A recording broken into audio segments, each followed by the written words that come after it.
Socio പ്ലസിലേക്ക് എല്ലാവർക്കും സ്വാഗതം. 10ാം ക്ലാസ്സിന്റെ സോഷ്യൽ സയൻസിലെ ഒരു പുതിയ യൂണിറ്റ് നമ്മൾ ഇന്ന് സ്റ്റാർട്ട് ചെയ്യാണ്.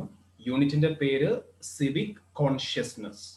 സിവിക് കോൺഷ്യസ്നസ് എന്ന് പറഞ്ഞാൽ പൗരബോധം എന്നാണ് മലയാളത്തിൽ അർത്ഥം. പൗരബോധം എന്ന് പറയുന്നത് നമുക്കെല്ലാവർക്കും ഉണ്ടാവേണ്ട ഒരു ക്വാളിറ്റിയാണ്.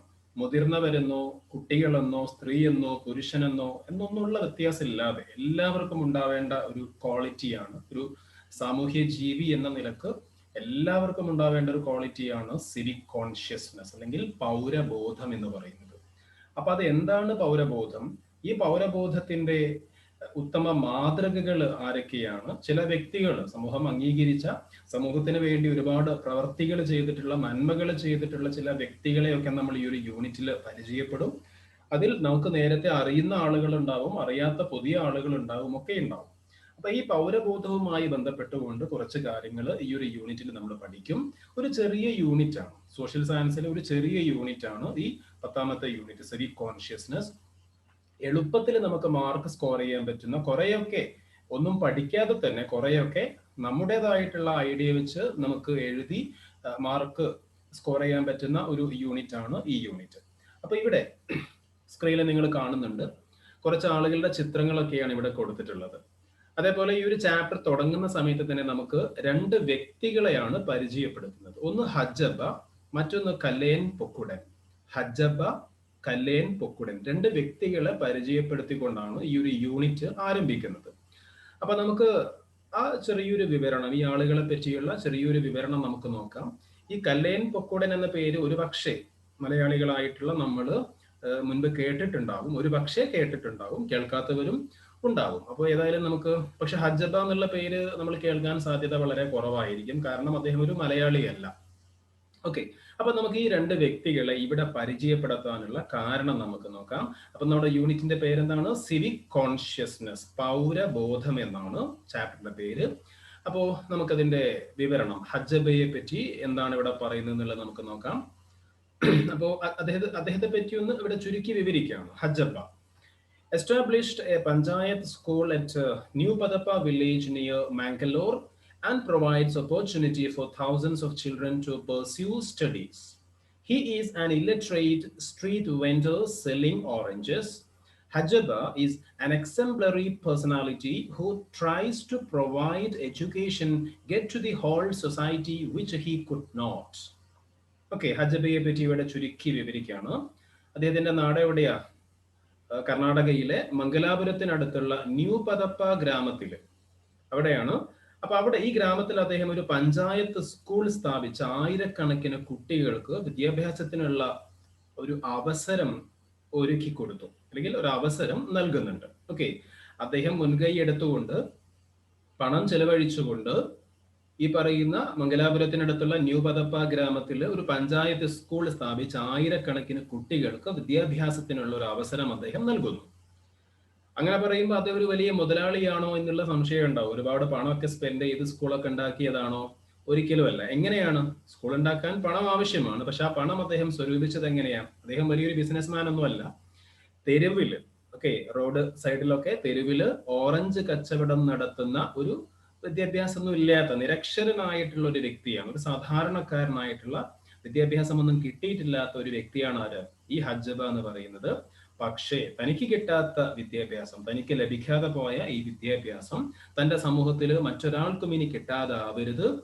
ഓക്കെ, തന്റെ സമൂഹത്തിൽ ബാക്കിയുള്ള എല്ലാവർക്കും, ഇനി വരുന്ന എല്ലാ കുട്ടികൾക്കും, പുതിയ തലമുറക്കൊക്കെ എന്ത് വേണം? വിദ്യാഭ്യാസം കിട്ടണം എന്ന ഒരു ചിന്ത അദ്ദേഹത്തിന്റെ മനസ്സിലുണ്ടായി. അതിന്റെ ഭാഗമായിട്ട് അദ്ദേഹം ഈ നാരങ്ങ വിറ്റൊക്കെ കിട്ടുന്ന ക്യാഷ് കൊണ്ടും പലരോടും ഈ ഒരു ആവശ്യം പറഞ്ഞ് സഹായം ചോദിച്ചുമൊക്കെ അങ്ങനെ എത്രയോ വർഷങ്ങൾ കൊണ്ട് സ്വരൂപിച്ച പണം കൊണ്ടൊക്കെയാണ് അദ്ദേഹം ഈ ഒരു പഞ്ചായത്ത് സ്കൂൾ സ്ഥാപിച്ച് ഒരു മാതൃകയായിട്ട് മാറിയത്. ഈ ചിത്രത്തിൽ നമുക്ക് കാണാൻ പറ്റും, അദ്ദേഹം സ്ഥാപിച്ച സ്കൂൾ കാണാൻ പറ്റും. അതേപോലെ അദ്ദേഹത്തിന്റെ ആ ഒരു ഓറഞ്ച് കച്ചവടം നമ്മൾ കാണുന്നുണ്ട്. ചെറിയ കൊട്ടയില് റോഡ് സൈഡിൽ വെച്ച് വെക്കുന്ന രൂപത്തിലുള്ള ഒരു ചെറിയ ഇല്ലിറ്ററേറ്റ് ആയിട്ടുള്ള, നിരക്ഷരനായിട്ടുള്ള ഒരു സാധാരണക്കാരൻ സമൂഹത്തിന് ഒന്നാകെ ഗുണകരമായിട്ടുള്ള ഒരു വിദ്യാലയം പണിത കഥയാണ് ഹജ്ജബയെ പറ്റി, ആ ഹജ്ജബ എന്നുള്ള പേര് കേൾക്കുമ്പോൾ നമ്മൾ ഓർക്കേണ്ടത്. അദ്ദേഹത്തെ പറ്റി ഡോക്യുമെന്ററികളൊക്കെ യൂട്യൂബിൽ അവൈലബിൾ ആണ്, താല്പര്യമുള്ള കുട്ടികൾ അത് കാണാം. ഓക്കെ, അപ്പൊ ഒരു വ്യക്തിയെ നമ്മൾ പരിചയപ്പെട്ടു. രണ്ടാമത്തെ വ്യക്തി കല്ലേൻ പൊക്കുടനാണ്. കല്ലേൻ പൊക്കുടൻ. ഓക്കെ, എന്താണ് അദ്ദേഹത്തെ പറ്റി പറയുന്നത്? Kallen Pokkudan, bone at Pazhayangadi village in Kannur district, was A famous environmentalist. Pokudan, who had his schooling only up to second standard, devoted his life to the protection of mangroves. Pokudan, who planted thousands of mangroves, became an excellent model in creating environmental awareness. Kallen പൊക്കുടനെ പറ്റി പറയാം. അദ്ദേഹം എവിടെയാ ജനിച്ചത്? കണ്ണൂർ ജില്ലയിലുള്ള പഴയങ്ങാടി എന്ന് പറയുന്ന ഗ്രാമത്തിൽ ജനിച്ചിട്ടുള്ള വ്യക്തിയാണ്.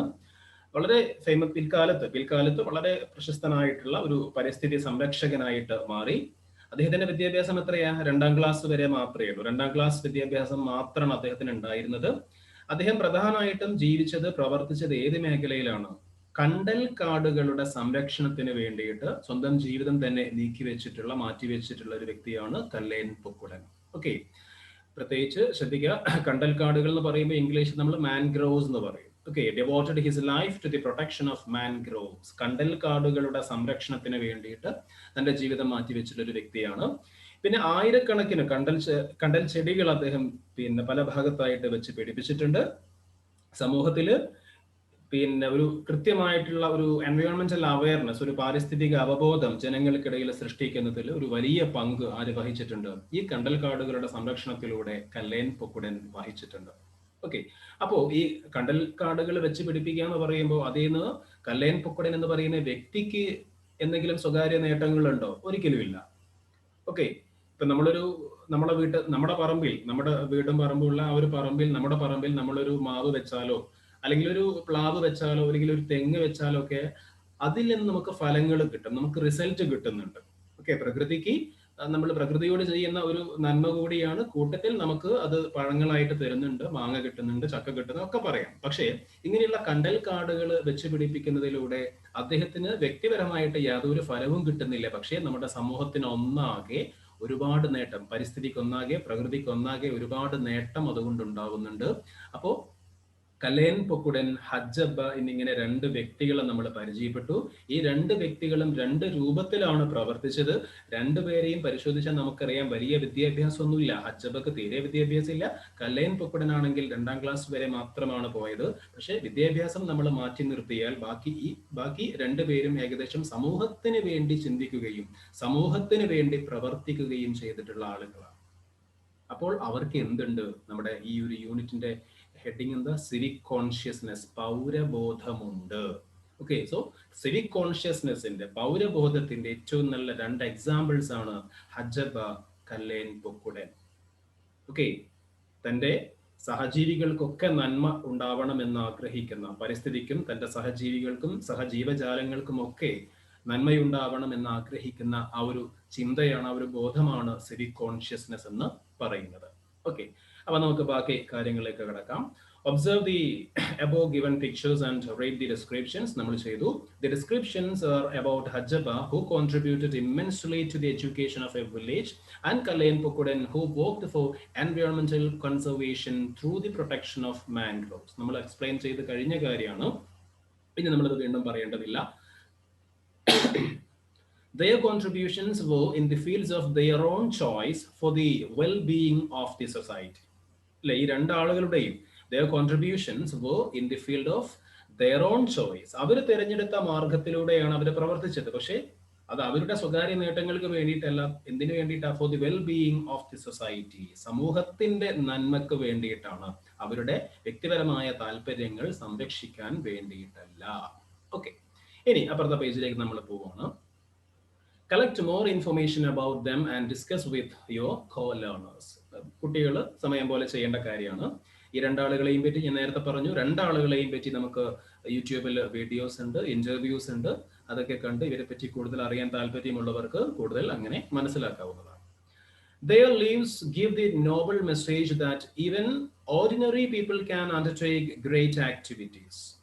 ഒരു വലിയ കാര്യമാണ് ഈ പറഞ്ഞ സെന്റൻസ്. അതായത് ഈ 2 വ്യക്തികളെ നമ്മൾ കുറച്ച് കാര്യങ്ങൾ മാത്രമേ ഇവിടെ പറയുന്നുള്ളൂ എങ്കിലും ആ മനസ്സിലാക്കിയ കാര്യത്തിൽ നമുക്ക് അറിയാൻ സാധിക്കുന്ന ഒരു കാര്യം എന്ന് പറയുന്നത്, പ്രത്യേകിച്ച് വലിയ കുടുംബത്തിൽ ജനിക്കുകയോ ഉയർന്ന വിദ്യാഭ്യാസം നേടുകയോ ഉയർന്ന സാമ്പത്തിക ശേഷിയോ ഒന്നുമില്ലാതെ തന്നെ സമൂഹത്തിന് വേണ്ടി നമുക്ക് പലതും ചെയ്യാൻ പറ്റും എന്ന് നമ്മളെ പഠിപ്പിച്ച രണ്ടാളുകളാണ് അജ്ജബയും കല്ലൻ പൊക്കുടനും.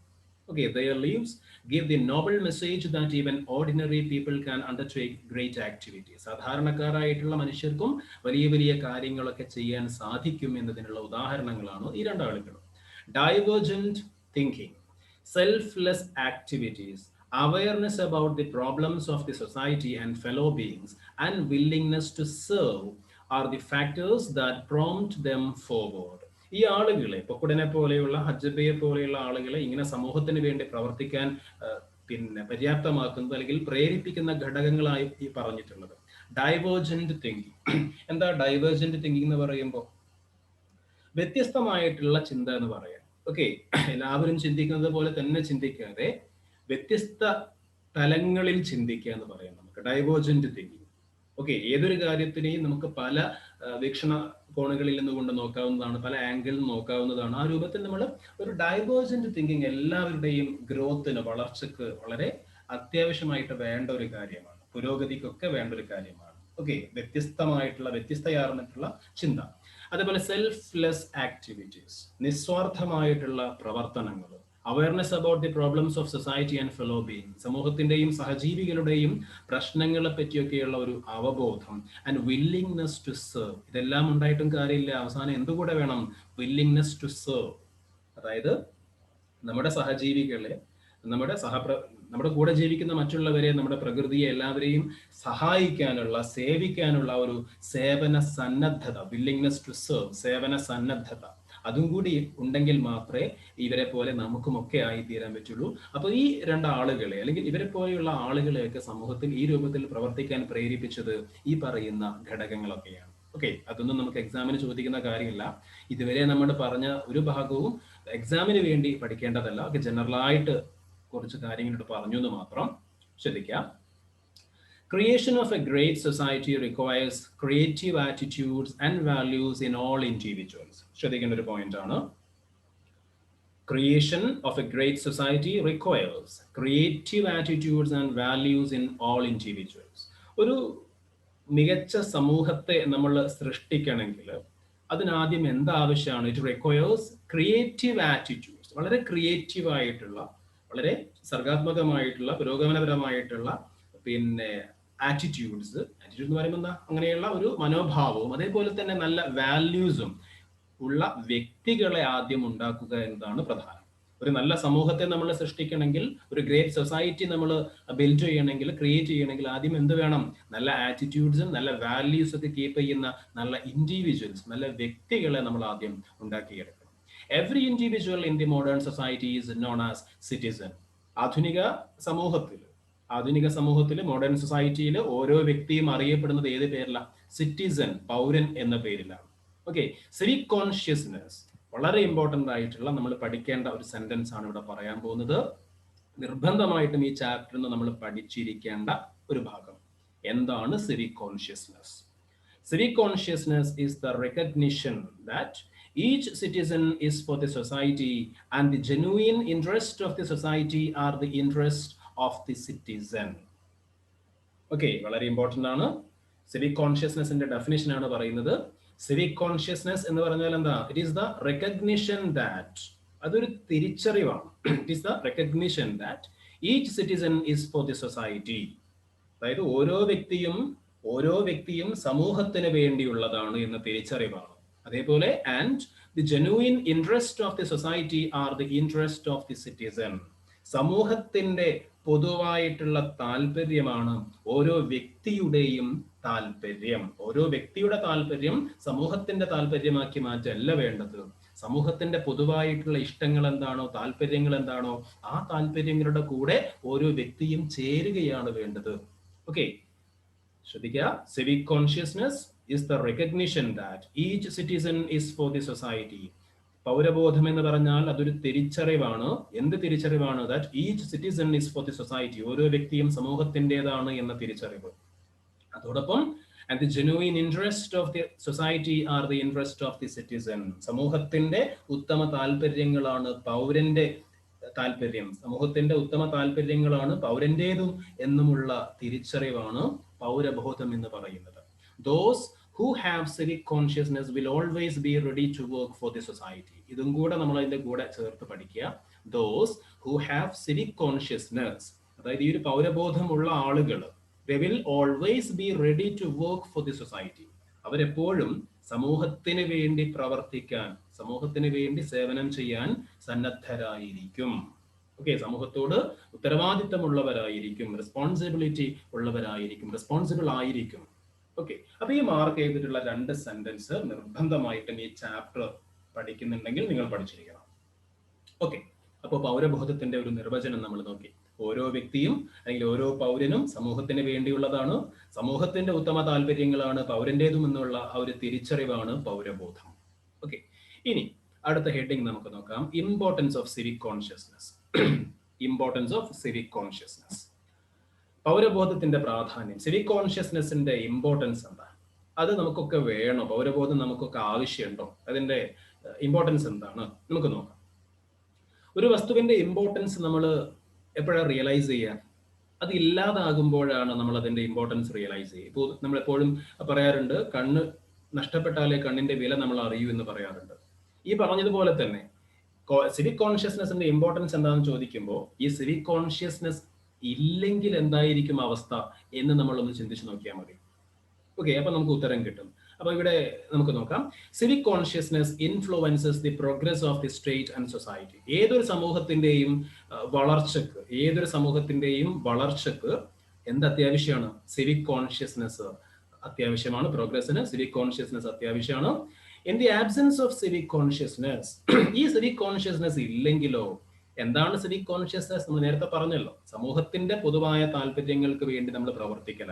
നമുക്ക് ഓരോരുത്തർക്കും എന്തുണ്ടാവും? ഓരോരുത്തർക്കും ഓരോരോ ഇഷ്ടങ്ങളും അനിഷ്ടങ്ങളും താല്പര്യങ്ങളും ഒക്കെ ഉണ്ടാവും. ആ താല്പര്യങ്ങളൊക്കെ നിലനിർത്തിക്കൊണ്ട് തന്നെ അതിനേക്കാൾ കൂടുതൽ നമ്മൾ ഇമ്പോർട്ടൻസ് കൊടുക്കേണ്ടത് എന്താണ്? സമൂഹത്തിന്റെ പൊതുവായിട്ടുള്ള താല്പര്യങ്ങളാണ്.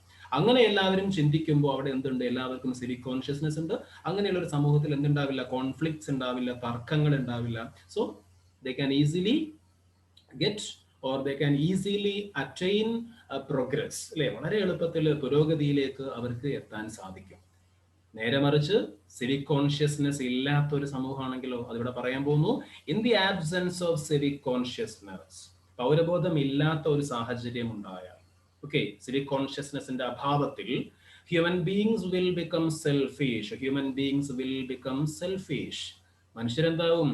വളരെ സെൽഫിഷ് ആവും. ഓരോരുത്തരും അവനവന്റെ താല്പര്യം മാത്രം പ്രൊട്ടക്ട് ചെയ്യാൻ വേണ്ടി നോക്കും. സമൂഹത്തിന്റെ ഇൻട്രസ്റ്റിന്, കോമൺ ഇൻട്രസ്റ്റിന് യാതൊരു വാല്യൂ അവർ കൊടുക്കില്ല. അവരെന്ത് ചെയ്യും? സ്വന്തം കാര്യം സിന്ദാബാദ് എന്ന് പറയുന്ന ഒരു ആറ്റിറ്റ്യൂഡിലേക്ക് പോകും. In the absence of civic consciousness. Okay, civic കോൺഷ്യസ്നെസിന്റെ അഭാവത്തിൽ. അപ്പോൾ ശ്രദ്ധിക്കുക, in the absence of civic consciousness human beings will become selfish and all the activities will be for his own achievements. Okay, selfish ആയി മാറുമെന്ന് മാത്രമല്ല, എന്താണ് selfish എന്ന് പറഞ്ഞൊക്കെയാണെങ്കിൽ നേരത്തെ പറഞ്ഞു, സ്വന്തം കാര്യം സിന്ദാബാദ്. നമ്മൾ എന്ത് ചെയ്യുന്നുണ്ടെങ്കിൽ അത് നമുക്ക് വേണ്ടി മാത്രം, മറ്റൊരാളുടെ നന്മക്ക് വേണ്ടി നമ്മൾ ഒന്നും ചെയ്യുന്നില്ല. നമ്മൾ ചെയ്യുന്നതെല്ലാം നമുക്ക് വേണ്ടി മാത്രമായി മാറും. Okay, all the activities will be for his on achievement. സ്വന്തം നേട്ടങ്ങൾക്ക് വേണ്ടി മാത്രം നമ്മൾ പ്രവർത്തിക്കുന്ന ഒരു സ്ഥിതി ഉണ്ടാവും. അങ്ങനെയുള്ള ഒരു സമൂഹത്തിൽ എന്തുണ്ടാവില്ല? ഒരു പ്രോഗ്രസ് ഉണ്ടാവില്ല. സമൂഹത്തിന്, എൻറ്റയർ സൊസൈറ്റിക്ക് ഒരു പ്രോഗ്രസ്, ഡെവലപ്മെന്റ് ഒരിക്കലും ഉണ്ടാവില്ല. So this will adversely affect the social life. അത് സാമൂഹിക ജീവിതത്തെ പ്രതികൂലമായി ബാധിക്കും. സമൂഹത്തിൽ ഇനീക്വാളിറ്റീസ്, അസമത്വങ്ങൾ ഉണ്ടാവും. മതത്തിന്റെ പേരിലും ജാതിയുടെ പേരിലും എല്ലാ തരത്തിലും, സാമ്പത്തികമായിട്ടും പ്രാദേശികമായിട്ടും ഒക്കെ എന്തുണ്ടാവും? ഒരുപാട് ഇനീക്വാളിറ്റി സൊസൈറ്റിയിൽ ഉണ്ടാവും. So this will adversely affect the social life. സാമൂഹ്യ ജീവിതത്തെ അത് പ്രതികൂലമായിട്ട് ബാധിക്കും. In such A society there will be no peace or security. അങ്ങനെയുള്ള ഒരു സമൂഹത്തിൽ, സിവിക് കോൺഷ്യസ്നെസ് ഇല്ലാത്തൊരു സമൂഹത്തിൽ ഈ പറയുന്ന പ്രശ്നങ്ങളൊക്കെ ഉണ്ടാവും. അങ്ങനെ പ്രശ്നങ്ങളൊക്കെ ഉള്ള ഒരു സമൂഹത്തിൽ there will be no peace or security. യാതൊരു സമാധാനവും യാതൊരു സുരക്ഷിതത്വവും ആർക്കുണ്ടാവില്ല? ആർക്കും ഉണ്ടാവില്ല. അപ്പൊ അതാണ് ഇമ്പോർട്ടൻസ് ഓഫ് സിവിക് കോൺഷ്യസ്നെസ്. നേരത്തെ ഞാൻ പറഞ്ഞല്ലോ, സിവിക് കോൺഷ്യസ്നെസ് ഇല്ലാതായാൽ എന്തായിരിക്കും സ്ഥിതി എന്ന് നമ്മൾ നോക്കിയാൽ അതിന്റെ ഇമ്പോർട്ടൻസ് കിട്ടി. അപ്പൊ ഇവിടെ നമ്മൾ മാർക്ക് ചെയ്തിട്ടുള്ള ഈ ഒരു ഭാഗം, അതാണ് importance of civic consciousness. Civic കോൺഷ്യസ്നെസിന്റെ പ്രാധാന്യം എന്താണെന്ന് ചോദിച്ചാൽ നമ്മൾ എഴുതേണ്ടത് ഇത്രയും കാര്യമുള്ളൂ, വേറെ ഒന്നും ചെയ്യേണ്ടതില്ല. സിവിക് കോൺഷ്യസ്നെസ് ഇല്ലെങ്കിൽ അത് പിന്നെ ഹ്യൂമൻ ബീങ്സ് എന്താവും, സെൽഫിഷ് ആവും. സെൽഫിഷ് ആവുമ്പോൾ all the activities will be for his own achievements. അങ്ങനെയുള്ള ഒരു സൊസൈറ്റിയിൽ എന്ത് സംഭവിക്കും? That will adversely affect the social life, and in such a society there will be no peace or security. അത്രയും പറഞ്ഞാൽ നമുക്ക് കിട്ടാനുള്ള മാർക്ക് ഫുൾ അവിടുന്ന് കിട്ടും. പിന്നെ observe the given news titles. Certain problems faced by the society are mentioned in them. Okay, നമ്മുടെ സമൂഹം നേരിടുന്ന ചില പ്രശ്നങ്ങളൊക്കെയാണ് ഈ ഒരു പത്ര വാർത്തയിൽ കൊടുത്തിട്ടുള്ളത്. നമുക്ക് അതൊന്ന് ജസ്റ്റ് നോക്കാം. ഒന്നാമത്തെ വാർത്ത, summer heat intense, acute shortage of drinking water. അതായത് വേനൽ സ്ട്രോങ് ആയി, വേനൽ കനത്തു, കുടിവെള്ളക്ഷാമം രൂക്ഷമായി എന്നാണ് ഒന്നാമത്തെ വാർത്ത. City under pollution threat, possibility for epidemics. നഗരം പൊല്യൂഷൻ ത്രെറ്റ്, അതായത് നഗരം ഒരു മലിനീകരണ ഭീഷണിയിലാണ്, പകർച്ചവ്യാധികൾക്ക് സാധ്യതയുണ്ട്, possibility for epidemics. Poison in vegetables, food security department for vigorous steps. അതായത് പച്ചക്കറികളിലൊക്കെ വിഷാംശം, അതിന്റെ ഭാഗമായിട്ട് ഭക്ഷ്യസുരക്ഷാ വിഭാഗം പിന്നെ ഊർജിത നടപടിയിലേക്ക് കടക്കാൻ പോവാണ്. അങ്ങനെയുള്ള ഒരു വാർത്ത. 3 വാർത്തകൾ നമ്മൾ ഇവിടെ കണ്ടു. Okay, so can the state alone find solution to these problems? നമ്മളോട് തന്നെ ചോദിക്കേണ്ട ഒരു ചോദ്യമാണത്. എന്താ ചോദ്യം? സമൂഹത്തിൽ ഇങ്ങനെ പല പ്രശ്നങ്ങളും കാണുമ്പോൾ നമ്മൾ അന്ധമായിട്ട് പലപ്പോഴും എന്ത് പറയാറുണ്ട്? ഏത് പാർട്ടി ഭരിച്ചാലും നമ്മൾ പറയാറുണ്ട് എല്ലാം സർക്കാരിന്റെ തെറ്റാണ്, സർക്കാരിന്റെ ഭാഗത്തുള്ള പിടിപ്പുകേടാണ്, ഗവൺമെന്റ് പോരാന്നൊക്കെ നമ്മൾ പറയാറുണ്ട്.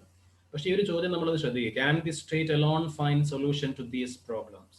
ഇങ്ങനെയുള്ള പ്രശ്നങ്ങൾക്ക് പൂർണ്ണമായിട്ട് പരിഹാരം കാണാൻ, അല്ലെങ്കിൽ സ്റ്റേറ്റിന് മാത്രമായിട്ട്, ഗവൺമെന്റിന് മാത്രമായിട്ട് ഈ പ്രശ്നങ്ങൾക്കൊക്കെയുള്ള പരിഹാരം കാണാൻ സാധിക്കുമോ? ഗവൺമെന്റ് മാത്രം വിചാരിച്ചാൽ മതിയോ? പോരാ. പിന്നെ ആര് വിചാരിക്കണം? നമ്മൾ ഓരോരുത്തരും വിചാരിക്കണം. The collective action of the people and their corporation is essential for this. ഉത്തരവ് അവിടെ തന്നെ പറയുന്നുണ്ട്, ഗവൺമെന്റ് മാത്രം വിചാരിച്ചാൽ പോരാ, പിന്നെ the collective action of the people and their corporation is essential for this. ജനങ്ങളുടെ കൂട്ടായിട്ടുള്ള സഹകരണവും പ്രവർത്തനവും ഒക്കെ ഇങ്ങനെയുള്ള പ്രശ്നങ്ങൾ മറികടക്കാൻ ആവശ്യമാണ്. Certain problems faced by the society and the solutions are given. അപ്പൊ ഇത്തരത്തിൽ നമ്മുടെ സമൂഹം നേരിടുന്ന ചില പ്രശ്നങ്ങളും അതിനുള്ള സൊല്യൂഷൻസും അടുത്ത പേജിൽ കൊടുത്തിട്ടുണ്ട്. And expand the table by writing more solutions. അപ്പൊ ഈ ടേബിൾ നമുക്കുള്ള പണി എന്താണ്? കുട്ടികൾ ചെയ്യേണ്ട പണി, ഇവിടെ ഓരോ പ്രോബ്ലം കൊടുത്തിട്ടുണ്ട്, അതിനുള്ള solution what can be do, നമുക്ക് എന്ത് ചെയ്യാൻ പറ്റുമെന്ന രൂപത്തിൽ അതിനുള്ള സൊല്യൂഷനും കൊടുത്തിട്ടുണ്ട്. അപ്പൊ ഇവിടെ ഓരോ സൊല്യൂഷൻ വീതം മാത്രമാണ്, ഓരോ പ്രോബ്ലത്തിനും ഒരൊറ്റ സൊല്യൂഷൻ വീതമാണ് ഇവിടെ കൊടുത്തിട്ടുള്ളത്. ബാക്കി നമുക്ക് എന്തൊക്കെ ചെയ്യാൻ പറ്റുന്നുള്ള കാര്യം ആഡ് ചെയ്ത് കൊടുക്കുകയാണ് വേണ്ടത്. അപ്പൊ നമുക്ക് ഈ ഒരു പ്രോബ്ലം ഒന്ന് നോക്കാം, എന്തൊക്കെയാണ് പ്രോബ്ലംസ് എന്നുള്ളത് നോക്കാം. അവിടെ നമ്മൾ പിന്നെ ശ്രദ്ധിക്കേണ്ട ഒരു കാര്യം, ഇത് എക്സാമിന് സാധാരണ ചോദിക്കാറുള്ള ഒരു ചോദ്യം. എല്ലാ കുട്ടികൾക്കും മാർക്ക് കിട്ടിക്കോട്ടെ എന്ന് വിചാരിച്ചിട്ടുള്ള ചോദ്യം എന്നേ ഞാൻ പറയുള്ളൂ. കാരണം നമ്മുടെ സമൂഹത്തിലുള്ള പ്രശ്നങ്ങൾ എന്താണെന്ന് ചോദിച്ചാൽ നമുക്ക് എന്തൊക്കെയോ പറയാനുണ്ട്. വാട്ടർ സ്കേഴ്സിറ്റി, എൻവയോൺമെന്റൽ പൊല്യൂഷൻ, ഫ്ലഡ്, കറപ്ഷൻ. ഏത് ചെറിയ കുട്ടിയും പെട്ടെന്ന് ആൻസർ ചെയ്യുന്ന പോയിന്റുകളാണ്. നമ്മുടെ സമൂഹത്തിലെ പ്രശ്നങ്ങൾ എന്തൊക്കെയാ? റേഞ്ച് ഇല്ലാത്ത പ്രശ്നം ആരും പറയില്ലല്ലോ. വാട്ടർ സ്കേഴ്സിറ്റി, എൻവയോൺമെന്റൽ പൊല്യൂഷൻ, ഫ്ലഡ്, കറപ്ഷൻ, ഇതൊക്കെ തന്നെയാണ് നമ്മുടെ പ്രശ്നം അല്ലെ? വാട്ടർ സ്കേഴ്സിറ്റി എന്ന് പറയുമ്പോൾ എന്താ? പിന്നെ ജലക്ഷാമം. എൻവയോൺമെന്റൽ പൊല്യൂഷൻ എന്ന് പറയുമ്പോൾ നമുക്കറിയാം പരിസ്ഥിതി മലിനീകരണമാണ്. പരിസ്ഥിതി മലിനീകരണം, ഫ്ലഡ്, കഴിഞ്ഞ 2 വർഷങ്ങളായിട്ട് കേരളം കണ്ടിട്ടുള്ള ഒരു വലിയ പ്രശ്നം തന്നെയാണ് വെള്ളപ്പൊക്കം, പ്രളയം എന്നൊക്കെ പറയാം. കറപ്ഷൻ, അഴിമതിയാണ്. അപ്പൊ അതിനൊക്കെയുള്ള സൊല്യൂഷൻസ് എന്താ? ഇപ്പോൾ വാട്ടർ സ്കേഴ്സിറ്റി ആണെങ്കിൽ, ജലക്ഷാമാണെങ്കിൽ ഒരു സൊല്യൂഷൻ എന്ന് പറയുന്നത് ഇവിടെ തന്നെ കൊടുത്തിട്ടുള്ള സൊല്യൂഷൻ എന്താണ്? Effective utilization of water.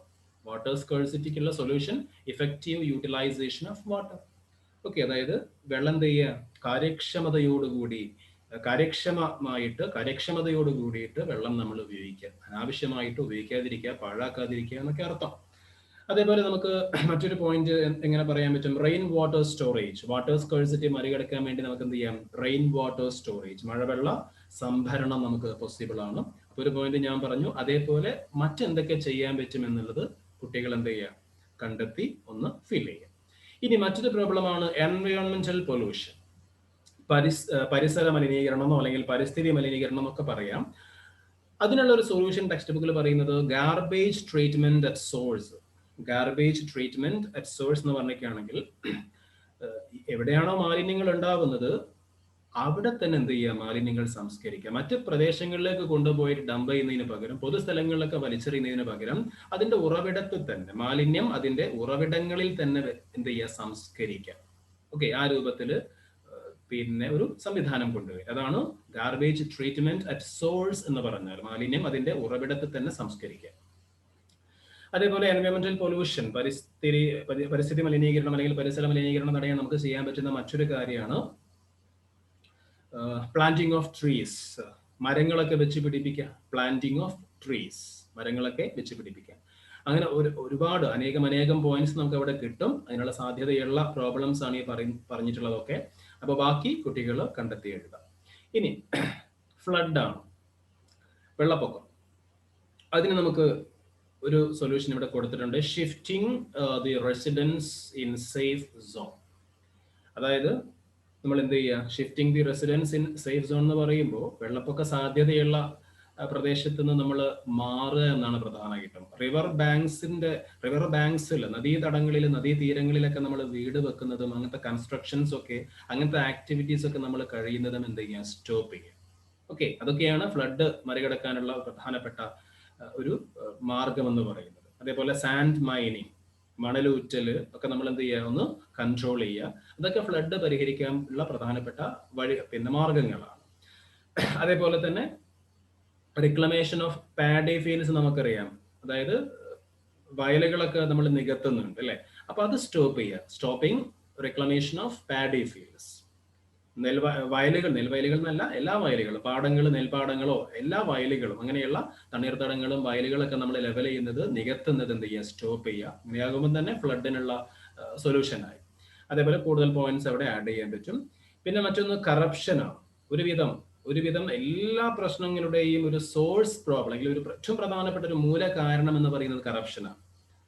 ഉദ്യോഗസ്ഥ തലത്തിലും ഭരണതലത്തിലുള്ള കറപ്ഷൻ, അഴിമതി. ഉദ്യോഗസ്ഥന്മാരും അതേപോലെ ജനപ്രതിനിധികളും, മന്ത്രിമാരും MLA-മാരും ഒക്കെ, അങ്ങനെയുള്ള ജനപ്രതിനിധികളും ഉദ്യോഗസ്ഥന്മാരും ഒക്കെ നടത്തുന്ന അഴിമതിയാണ് ഏറ്റവും വലിയ പ്രശ്നം. ആ ഉദ്യോഗസ്ഥന്മാരും ജനപ്രതിനിധികളും ഒക്കെ അഴിമതിയില്ലാതെ സത്യസന്ധമായിട്ട് ഭരിക്കുകയാണെങ്കിൽ യാതൊരു പ്രശ്നവും ഒരു സമൂഹത്തിൽ ഉണ്ടാവില്ല. മാലിന്യ പ്രശ്നം ഉണ്ടാവില്ല, വാട്ടർ സ്കേഴ്സിറ്റി പ്രോബ്ലം ഉണ്ടാവില്ല, ഒന്നും ഉണ്ടാവില്ല. കൃത്യമായിട്ട് നിയമം പോലെ നടപ്പിലാക്കി മുന്നോട്ട് പോവുകയാണെങ്കിൽ, അവിടെ അഴിമതി ഇല്ലാണ്ട് മുന്നോട്ട് പോവുകയാണെങ്കിൽ ഒരു പ്രോബ്ലം അവിടെ ഉണ്ടാവില്ല. ഓക്കെ, അപ്പൊ ഏറ്റവും ആദ്യം നമ്മുടെ സമൂഹത്തിൽ തുടച്ചു മാറ്റേണ്ടത് ഒരു പ്രോബ്ലമാണ് കറപ്ഷൻ എന്ന് പറയുന്നത്. അപ്പൊ അതിന് ഒരു സൊല്യൂഷൻ ഇവിടെ പറയുന്നത് അവയർനെസ് അഗൈൻസ്റ്റ് കറപ്ഷൻ ആണ്. അഴിമതിക്കെതിരായിട്ടുള്ള ബോധവൽക്കരണം. ഓക്കെ, അഴിമതിക്കെതിരായിട്ടുള്ള ബോധവൽക്കരണം. അതേപോലെ മറ്റൊന്ന് കംപ്ലൈനിങ് എന്നൊരു പോയിന്റ് നമുക്ക് പറയാൻ പറ്റും. കംപ്ലൈനിങ്, അതായത് കംപ്ലൈന്റ് ചെയ്യുക. നമ്മൾ കംപ്ലൈന്റ് ചെയ്യുക. അഴിമതി കാണുകയാണെങ്കിൽ, നമ്മളോട് ആരെങ്കിലും കൈക്കൂലി ആവശ്യപ്പെടുകയോ അതല്ലെങ്കിൽ മറ്റാരെങ്കിലും അതിന്റെ ഭാഗമായി പ്രവർത്തിക്കുകയോ ഒക്കെ ചെയ്യുന്നത് നമ്മൾ കാണുകയോ അറിയുകയോ ഒക്കെ ചെയ്താൽ അത് നമ്മൾ എന്ത് ചെയ്യുക? പരാതിപ്പെടുക. ബന്ധപ്പെട്ട ആളുകളിൽ നമ്മളിത് പരാതി കൊടുക്കുക. ഓക്കെ, കംപ്ലൈന്റ് ചെയ്യുക എന്നുള്ളതാണ്. അപ്പൊ ഈ രൂപത്തിൽ നമുക്ക് വേറെയും പോയിന്റ്സ് എഴുതി കൊടുക്കാൻ പറ്റും. ഓക്കെ, അപ്പോൾ ഇങ്ങനെ ഒരുപാട് പ്രോബ്ലംസ് നമ്മുടെ സമൂഹം ഫേസ് ചെയ്യുന്നുണ്ട്. അപ്പോൾ നമ്മുടെ സൊസൈറ്റി, നമ്മുടെ സമൂഹത്തിലുള്ള പ്രധാനപ്പെട്ട സോഷ്യൽ പ്രോബ്ലംസ് ഏതൊക്കെയാണെന്ന് ചോദിക്കുകയാണെങ്കിൽ ഇവിടെ പറഞ്ഞിട്ടുള്ള പോയിന്റ്സ് തന്നെ, ഈ പ്രോബ്ലംസ് തന്നെ പറയണമെന്നില്ല. നമുക്ക് ഏത് പ്രോബ്ലംസും പറയും, അതിനുള്ള സൊല്യൂഷനും കൂടെ നമ്മൾ കണ്ടെത്തണമെന്ന് മാത്രം. Okay, from these we can understand that civic consciousness will help solve many problems faced by the society.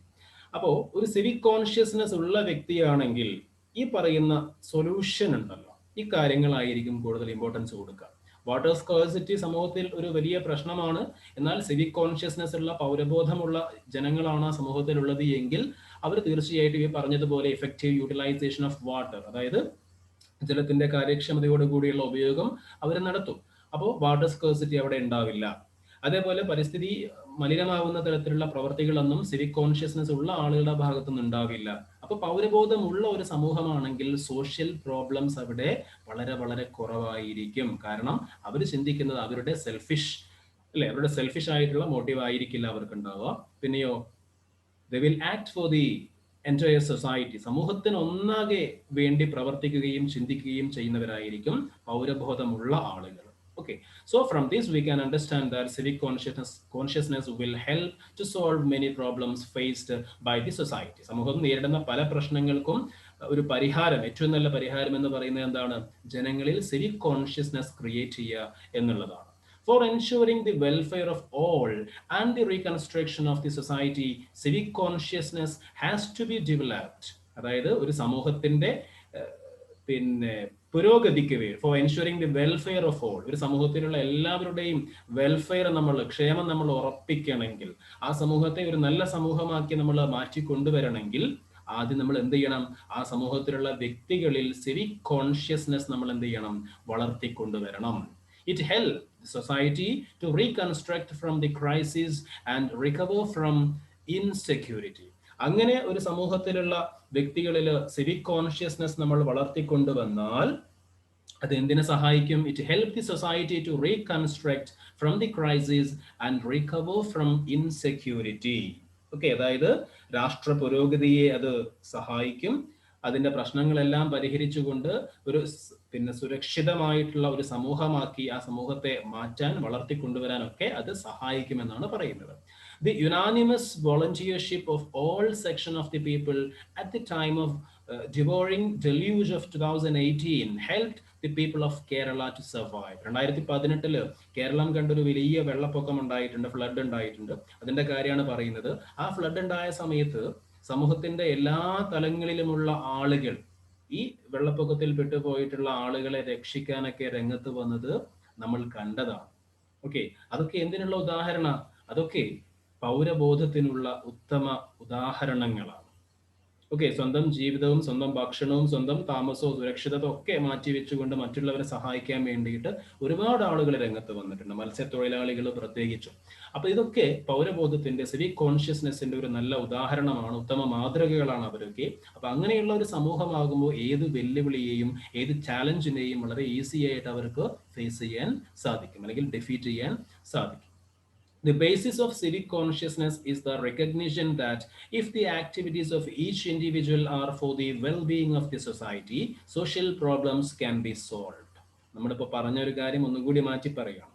എന്താണ്? The basis of civic consciousness is the recognition that if the activities of each individual are for the well-being of society, social problems can be solved. അതായത് ഓരോരുത്തരുടെയും പ്രവർത്തനങ്ങൾ സമൂഹത്തിന്റെ നന്മക്ക് വേണ്ടിയാകുമ്പോൾ സമൂഹത്തിലുള്ള പ്രശ്നങ്ങളൊക്കെ പരിഹരിക്കാൻ കഴിയും എന്ന തിരിച്ചറിവാണ് പൗരബോധത്തിന്റെ, സിവിക് കോൺഷ്യസ്നെസിന്റെ അടിസ്ഥാനം എന്ന് പറയുന്നത്. ഓക്കെ, ഓരോരുത്തരുടെയും പ്രവർത്തനങ്ങൾ സമൂഹത്തിന്റെ നന്മക്ക് വേണ്ടിയാകുമ്പോൾ നമ്മുടെ സമൂഹത്തിലുള്ള പല പ്രശ്നങ്ങളും പരിഹരിക്കാൻ കഴിയും എന്നുള്ള ആ ഒരു തിരിച്ചറിവാണ് സിവിക് കോൺഷ്യസ്നെസിന്റെ, പൗരബോധത്തിന്റെ അടിസ്ഥാനം എന്ന് പറയുന്നത്. ഓക്കെ, അപ്പൊ ഇന്നത്തെ ക്ലാസ് നമ്മൾ തൽക്കാലം ഇവിടെ നിർത്തുകയാണ്. ബാക്കി ഫാക്ടേഴ്സ് ഡിറ്റർമൈനിങ് സിവിക് കോൺഷ്യസ്നെസ്, പൗരബോധത്തെ നിർണ്ണയിക്കുന്ന ഘടകങ്ങൾ ഏതൊക്കെ തുടങ്ങിയിട്ടുള്ള ഭാഗമൊക്കെ നമുക്ക് അടുത്ത ക്ലാസ്സിൽ പറയാം. അപ്പൊ ഇന്നത്തെ ക്ലാസ്സുമായി ബന്ധപ്പെട്ട എന്തെങ്കിലും സംശയം ഉണ്ടെങ്കിൽ നിങ്ങൾക്ക് താഴെ കമന്റ് ചെയ്യാം. സോ തൽക്കാലം ഇന്ന് നമ്മളിവിടെ കൺക്ലൂഡ് ചെയ്യും. ഓക്കെ.